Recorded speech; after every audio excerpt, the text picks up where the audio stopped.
On 2nd of November 2018, in the Ralegaon forest of Maharashtra's Yavatmal district, a 6-year-old was killed during an operation conducted by the State Forest Department. Avni, that died that night, had been accused of killing 13 human beings. The Tigress was shot dead by sharpshooter Asghar Ali, and it left behind 2 11-month-old cubs who still need to be tracked. There are about 2,500 odd tigers in India, spread across some of the 30,000 square kilometers of total wildlife reserves in the country. In the past 4 decades, the tiger population has been brought back from the edge of extinction, and though still not out of the woods, it has now stabilized. But the human population of India is growing, and there are already about 1.3 billion people in the country. The shrinking forests often bring the tiger and the human face to face. The confrontation invariably leads to death, first of the human, but eventually of the tiger. Usually, in such cases, the right and wrong of the situation can get argued both ways. While the death of Avni has set off a chain reaction and questions have been raised, the one undeniable fact is that the jungle is that bit empty. Because now there is one less big cat in the forest, and one more tiger has been shot dead.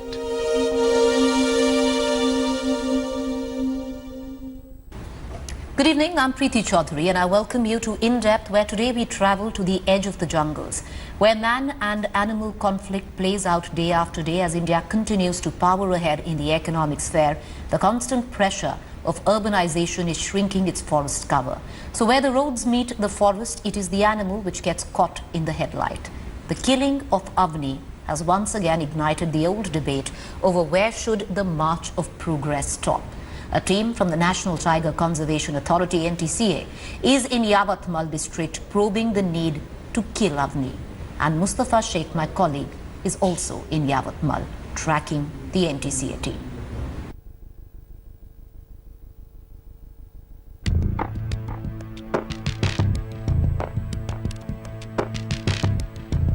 हमको इतना डर लग रहा था कि बहुत हम कभी खेत में काम करने को जाते थे तो भी हमको ऐसा लगता था कि शेर है. T1 was the first tigress to be spotted in this Pandarkora forest range, which has dense bushes and perennial water bodies which make it a good habitat for tigers. The population of tigers in this zone is on rise, and that's why the tigers are venturing out of their protected zones to find new territories for themselves. In this case, the villagers who are walking on the forest roads become vulnerable to tiger attacks. Activists say that death of T1 will not solve this conflict. As the number of tigers are rising, they will eventually come out in this area, and it will be the responsibility of the government to provide protected areas to these tigers.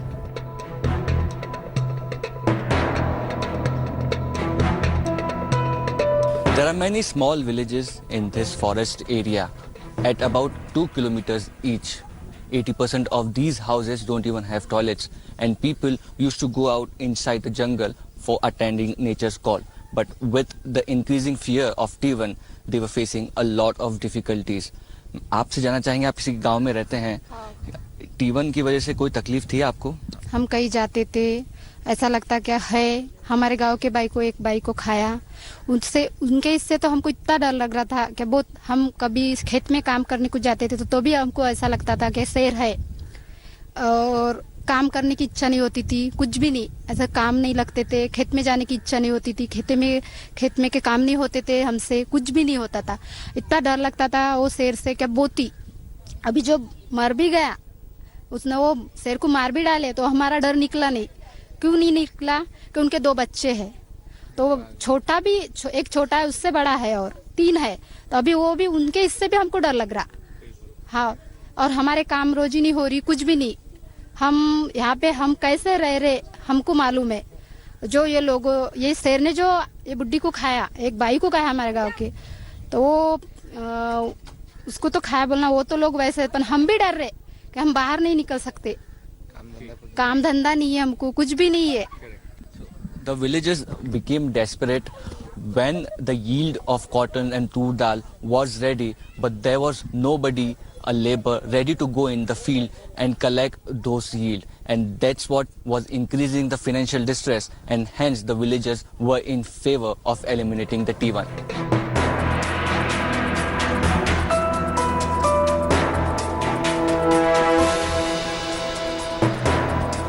Raising cattle in the forest area is illegal as it makes the cattle vulnerable for tiger attacks. But marginal and landless farmers who stay in these villages say they don't have an income to buy fodder, and hence they have to take their cattle out in the forest to graze. Experts say that these farmers have been living without restrictions in these villages for a long time, and now with the tiger presence they are finding it difficult to adjust with the restrictions.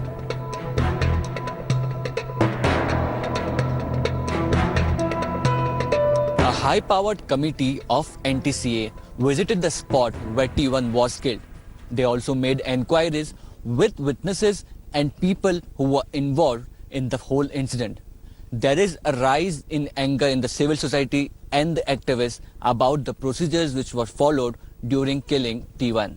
At the same point of time, the villagers here are appreciating the efforts made by Asghar Ali, the shooter who killed the tigress. The killing of 6-year-old Tigress Avni in Maharashtra's Yavatmal sparked off a war of words between the Congress, the BJP and the Shiv Sena. Also brought activists from across the country out on the streets in protest. They claim India's national animal has been murdered in cold blood without following due procedure. Maharashtra's Forest Department's hunt for a tigress was brought to an end late on November 2nd, when Avni was shot dead. 6-year-old Avni, also known as T1, was a tigress in the Pandharkauda forest area of Maharashtra's Yavatmal district. In January 2018, a shoot-at-sight notice was issued against a pregnant Avni, but was met with a stay order. 8 months later, in September, Avni, by then a mother of 2 cubs, was again given the death sentence after 3 human killings in the last 1 month of August. The wild cat was declared a man-eater, as she had allegedly killed 13 people over 2 years. Now, according to the National Tiger Conservation Authority, a man-eating tiger has to leave its own habitat, come into human territory and feed on human flesh habitually. But Avni had never left the jungle or her territory. For months, she dodged the Forest Department's trap cameras, drones, sniffer dogs. But on the night of November 2nd, she fell to sharpshooter Asghar Ali's bullet. Forest Department planned the operation for 3 months. A trap was laid with the help of trained sniffer dogs, trap cameras and drones. Sharpshooters and expert trackers were hired. Around 200 ground personnel roped in. What followed was nationwide outrage amongst animal lovers, wildlife organizations and civil society at large, accusing the state government of violating norms, and also made a chorus for Maharashtra Forest Minister Sudhir Mungatiwar's ouster. हम अवनी की मौत को ऐसे नहीं जाने देंगे, हम आखिरी सांस तक लड़ेंगे और जब तक हम जिंदा हैं तब तक अवनी की लड़ाई जारी रहेगी। हम किसी को जीने नहीं देंगे, चाहे वो नेता हो, अभिनेता हो, कोई भी स्टाफ हो। We want stronger, stricter laws. हमारे फॉरेस्ट को बेचा नहीं जाएगा. We want laws which will not be tampered with in any way. We need our green cover. We want to live healthy and happy. You cannot do this to us. The involvement of hunter Asghar Ali and the alleged lapses in the killing of Avni have raised several eyebrows. Prima facie, no effort was made to tranquilize Avni. Shafat Ali Khan, a controversial private sharpshooter, had been authorized to shoot her. But Asghar Ali Khan, his son, was also part of the hunting party. No veterinarian or senior forest officer present at the spot. Scheduled drug to sedate Avni was handled without an authorized vet. According to the Forest Department, Ali shot Avni in defense, allegedly attacking him at about 11:45 p.m. in Borati Varud area after a failed attempt to tranquilize her. But citizen activists claim she was a victim of human-made circumstances. Our national animal has been so brutally murdered in cold blood. And what is her fault? We took her land. We took her space. We took her food. She has cubs. She was hungry. She needed to feed. And instead of trying to help her, we shoot her in cold blood. Isn't that clear then that is the failure of the government when they have not been able to do anything for the farmers as of now? The farmers are still going to graze their cattle inside the forest area. They're still going to toilet inside the forest area. Whose failure is it? Under pressure from activists, Maharashtra government led by Devendra Fadnavis constituted a 4-member committee comprising of wildlife experts and officials for an in-depth probe into the killing of the tigress. It only remains to be seen if the Maharashtra government is able to come clean. Pug marks found near Chikli village indicate that Avni's 10-month-old cubs have survived for over a week without her. But the forest department has still not been able to capture them or rehabilitate them. In a new twist to Tiger Avni's killings, the autopsy report has revealed that she wasn't fired at by a tranquilizing gun, as was claimed by Maharashtra Forest Minister Sudhir Mungatiwar. The report also states that her stomach was found empty when shot by the hunters hired by Fadnavis's government. Look at this report.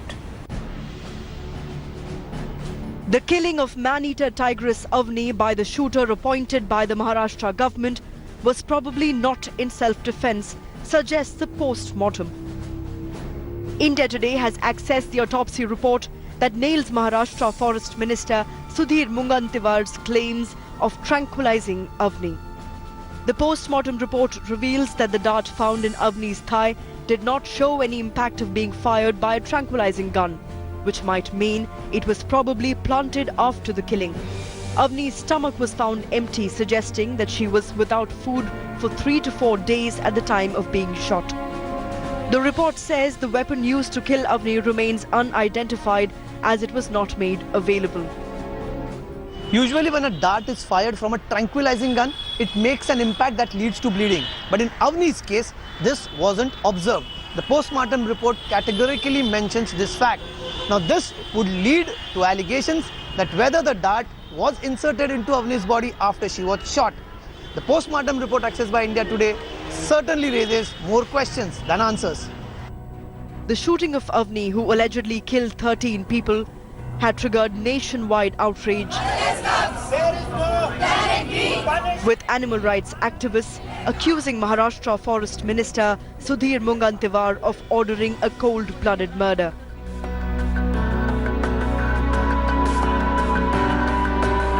Union Minister Menaka Gandhi was among the first to hit out at Mungatiwar, accusing him of ghastly murder.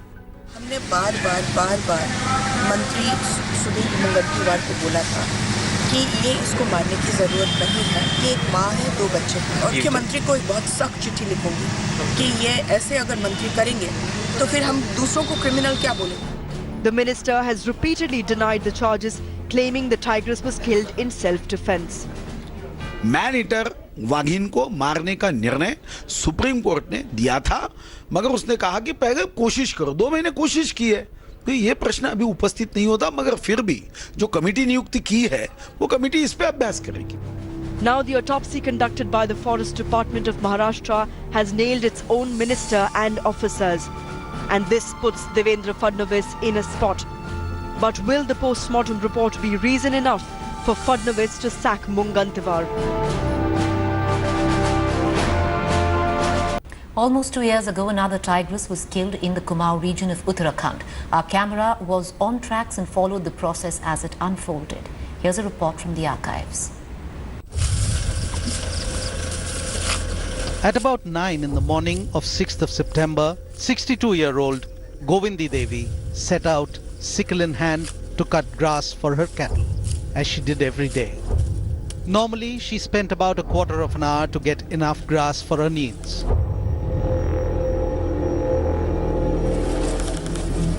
But on this day, it was past 11 and she did not return.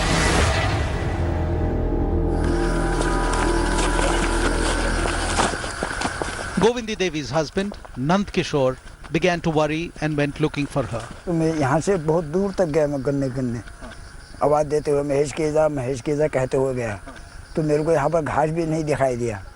मैं आगे चले गया, A few hundred meters from their house, he discovered a sickle lying near a sugarcane field. Not having found his wife, he returned home carrying the sickle. It was then that he noticed bloodstains on the sickle. जब उन्होंने मेरे बच्चों को दिखाया तो बोले कि देखना बुआरी ये दराती हमारी है। तो जब दराती घरवाली के हाथ में मेरे दिए तो घरवाली ने दराती जब पलटा के देखे तो उसके ऊपर जो है खून की बूंदें जो थी गिरी हुई थी। Nand Kishore went back to the spot where he found the sickle and began earnestly looking around for traces of his wife. Sometime later, they discovered Govindi Devi's mauled body, with one of her limbs having been devoured. It seemed she had fallen prey to some wild animal. तो इनको जब मिले तो ये वहाँ पर जो थे लाश बॉडी को उठा करके डॉल पे ले आए। बॉडी ये यहाँ घुटने से लेकर के यहाँ तक ये पूरी जांग उसकी खादी थी, खाली हड्डी हड्डी चमक रही थी। और ये गले में यहाँ पंजे मार रखे थे, इतने मोटे मोटे निशान ये गले में थे उसके।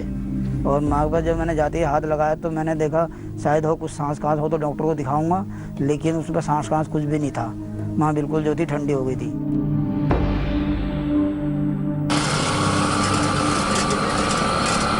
11 days later, another incident was reported a few kilometers away in Gorakhpur village. बड़े भाई थे हमारे। क्या हुआ था इनके साथ? कुछ नहीं सर, घास काटने गए, घास काटने में वहीं बाघ ने पकड़ लिया उनको। 35-year-old Paramjeet Singh, who worked as a laborer in a factory, ventured out in the fields near his house, never to return back. The body was discovered by his relatives, and again it had been mauled and one leg was missing. आपको कैसे पता कि वो बाघिनी खींच के लेकर गई? Sir हम 2 घंटे तक कब नहीं आया, हमने कहा कहीं बैठेगा भी तो 10-15 मिनट बैठता था वो, क्योंकि उसे ज़्यादा बैठने की वो भी नहीं थी, इसलिए खोज की हमने उसकी। वहाँ धानों के खेत से निशान मिला तो हम गन्ने के खेत में गए तो वहाँ मिली डेड बॉडी फिर उस। तो क्या वो उसका कुछ खाया हुआ था? हाँ, एक टांग यहाँ से पूरी खा रखी थी, ये शरीर पूरा खा रखा था। डर तो है ही, उनको देख के ही उनको हो गया भी ये क्या हो गया हमारे साथ। बाघिन कभी नजर आई पहले कभी नहीं नजर आई हमारे, कभी देखा ही नहीं हमने, इतनी साल हो गए यहाँ पर कभी नहीं हमने देखा ये बाघ। On 30th of September, at a place not far from Govindi Devi's house, Bhavani Devi went to the fields to fetch grass. As she began cutting grass, a tiger leapt at her from behind. मैं घास काटने गई थी वहाँ से किनारे किनारे भी, तब भी उसने पता नहीं कहाँ से मारा, झपकी जैसे ऐसे पीठ पे। मैंने तो सर नीचे को कर दिया जरा, नहीं तो गला ही पकड़ता। It was touch and go for Bhavani Devi. She had either noticed something at the last minute and moved away, or the tiger had mistimed its jump. फिर मैंने हल्ला गुल्ला करा, बचाओ बचाओ रे, तब साथ वालों ने बचाया जरा। Even after she started shouting, the tiger stood its ground, refusing to move away. जाते जाते देखते रहा, मेरे को देखते रहा, तो जब पलटा तो फिर मैंने दौड़ लगाई साथ वालों के संग। But Bhavani Devi that day escaped with her life.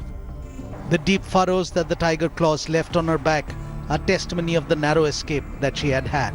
Recovering from her deep wounds, Bhavani Devi says she cannot forget the experience. बाहर जाने में भी डर लग रही है, इधर उधर जाने में भी। मैं सोची कभी और ना आ जाए, क्या पता आधा खा रहा है, क्या पता और आ जाए खाने के लिए, कोई पता थोड़ी है अभी।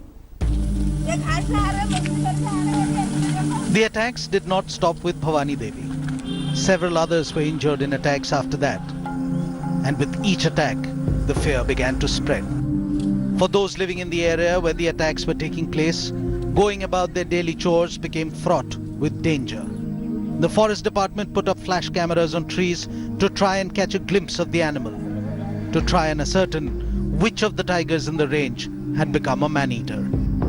Piecing together witness accounts, forest officials came to the conclusion that this particular man-eater was a young female, possibly 3 to 7 years in age. The forest department mounted a search operation on a massive scale. Hundreds of forest guards and staff were deployed. Search teams in their dozens spread out, on foot and on elephants, trying to locate traces of the tigress. There are certain set procedures before a wildcat can be shot down. The rules are very specific, and from the moment a tiger goes rogue, the forest department has to go through the process that is set down by law. These rules have been made to ensure the protection of the majestic species, which is hovering on the brink of extinction. So we have about 2,000 to 200 tigers, 2,200 tigers around in India at this moment of time. I consider that there's a huge crisis. One day this population can crash by 600 or 700. Finally, after many days of futile search, the forest department had to issue a shoot-at-sight order. But even then, the first priority was still to try and capture the animal alive. Shikaris armed with powerful rifles and searchlights went on night vehicle patrols. They spent hours searching for the man-eater, but the only shining eyes that they caught on their headlamps were either spotted deer or jackals. On 19th of October, Wednesday afternoon, the man-eater tigress was spotted and shot at several times by forest staff. Bloodstains were found in the sugarcane field. Experts said that she had been grievously injured. Search operations were called off in the evening, as a wounded tiger is considered many times more dangerous than a live one.